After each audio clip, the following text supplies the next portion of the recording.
Hi there, it's me, Tori D, and today is an exciting day. If you have seen the title, you already know what's coming. If you are eagle-eyed, you're already spotting something that looks a little bit different in the sidebar over here on my YNAB.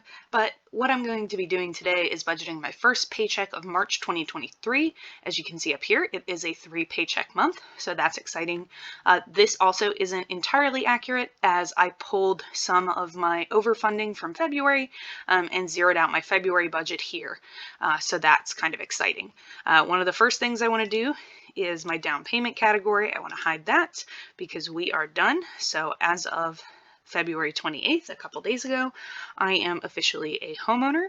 I bought the house I grew up in from my parents. I did buy it at the rate that they were going to sell it anyway, so didn't really get a deal cut there, but the price that they had been anticipating asking for from anybody was actually under market value when the house got appraised for the mortgage company. So the house actually appraised at $110,000 when the purchase price was only $95,000.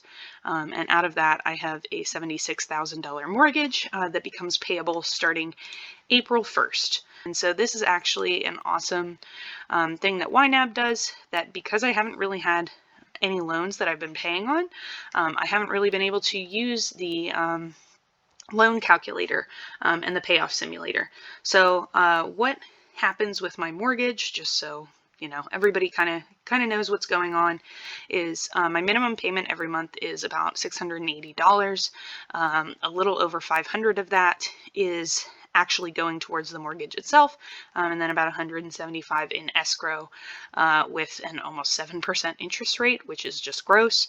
But I am going to be paying it off more rapidly and kind of seeing where interest rates go.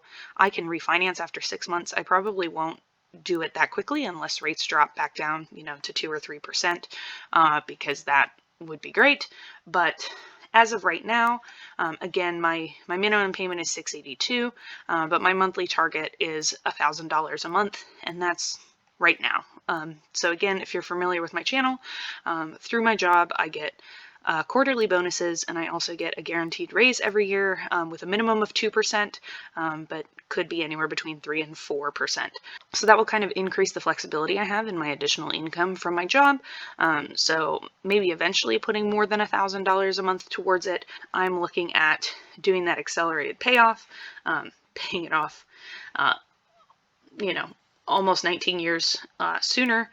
So looking instead at May 2034, which again, bad at math, puts me before I'm 40, which is much better than when I'm almost 60. So all that to say, this is kind of where we're at. I am probably not going to be putting a ton extra into my mortgage to start with, just because I do have renovations that I'm going to be doing. So down here I have my home and garden fund that I am going to be doing some extra videos on, just kind of what's happening there, what the game plan is. So on my to-do list tomorrow is to call the contractor to get hooked up with the guy who does hardwoods to get those refinished and kind of start the process. But so again, it's March. This is my first paycheck of March. April is fully funded. May is fully funded. June is where we start kind of playing around a little bit. And so a couple things, not a ton has changed, but crafts, starting with June, I no longer am building up just because I have $300 in there. I think once I get below like $100, I'll probably start building that back up, but 300 is more than enough for what I want to be doing. So we'll go ahead and we will fund travel. This is also going to get spent down because I have a race in Cincinnati in May that I'll be paying for an Airbnb for. Also, I was supposed to have a race actually yesterday in Myrtle Beach, but I have been recovering from bronchitis for about 2 weeks, and I'm in a lot of pain and I really can't breathe. And as a back of the packer, I really just did not want to be out there suffering that much. So for the second year in a row, I'm having to defer Myrtle Beach. I think this one I just kind of ate the registration costs, but that's okay. I just could not make it happen.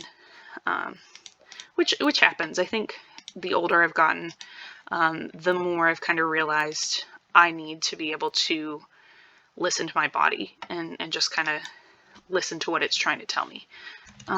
So let's see, because I usually do a lot of these as like halvesies, but I think what I would like to do is, yeah, so I will fund everything except my mortgage amount in the month of June, and that will be $1,000, which will happen with my next paycheck, the second paycheck of March. But that means I have $440 to play with right now, so not a ton really happening here. Already kind of spent some transportation money because I had to go to and from the office last week, and we had to drive a lot for closing.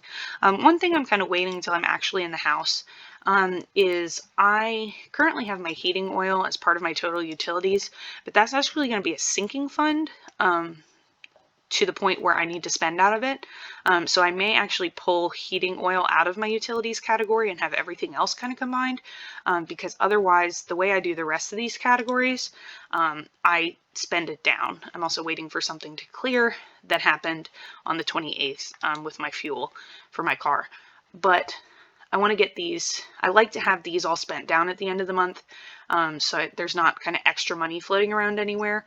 And so having heating oil in my total utilities will kind of make that a little bit difficult. So I may pull that out and make it a sinking fund here in my immediate obligations, maybe down here towards the bottom. But all that to say, I want to pull that up, 200. I just like getting things at even numbers, to be honest. If you haven't realized that by now, I really don't know where you've been. Let's see, I'll put 350 of that towards the New England cruise. And that leaves me 1019, so I will put 1019 towards the iPad. Again, this is kind of catching all of the random cents that I don't really like to see in a lot of my other categories. Actually, I need to, let's just double check, because I spent down from some of these, so I need to get $50 back in there.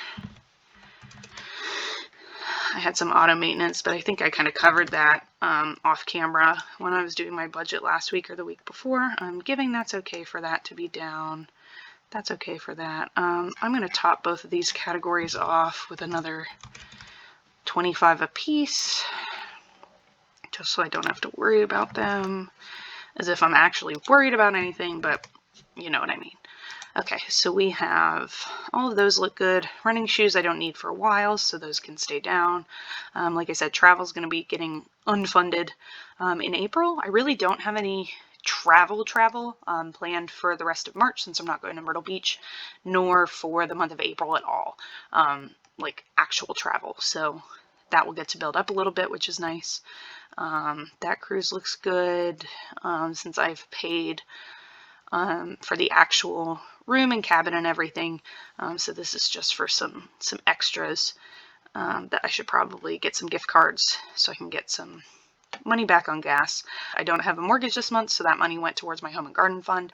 And then because I'm not going to be in the new house yet, living in it, because the kitchen will not be done right away, I just lowered my actual grocery budget because I don't plan on purchasing a ton of groceries for myself, but we'll kind of see how that shakes out. And then my insurance, my car insurance, came down a little bit. I think it had come down last month. I should probably change this, but I really just prefer having it overfunded at 120 and then just subtracting from it when I need to. So we'll kind of see how that shakes out. I also do all of my Roth IRA investments in Fidelity manually, just so I don't accidentally let the money sit uninvested. So I probably need to do that here shortly for the month of March. I just put in the 250 all at once. I really don't care about like dollar cost averaging over the course of the month or whatever. But other than that, it looks like we're in good shape. But yeah, I am excited to kind of take this next step. Not excited to see how quickly this money is going to go. Again, this is kind of a momentous day for those who have been hanging for a while. I honestly thought this wasn't even going to happen in the month of March, so the fact that we got it done at the end of February and can kind of get the ball rolling on everything is really, really exciting. But that now means I have a lot of decisions to make with a lot of analysis paralysis, so we'll kind of see how that goes. But I at least kind of know the first couple projects I want to do, and I already already have gone in and changed the key lock to a keypad lock, and I did it all by myself, which I was super proud. So like already getting stuff done with the house, and I'm excited to keep you all in the loop about, you know, the finances of being a young single homeowner as a woman, but also kind of adding some stuff, some DIY, kind of showcasing some of that here on the channel as well. So I'm excited for that. You know, if that's not your thing, you can totally skip those and just hang out here.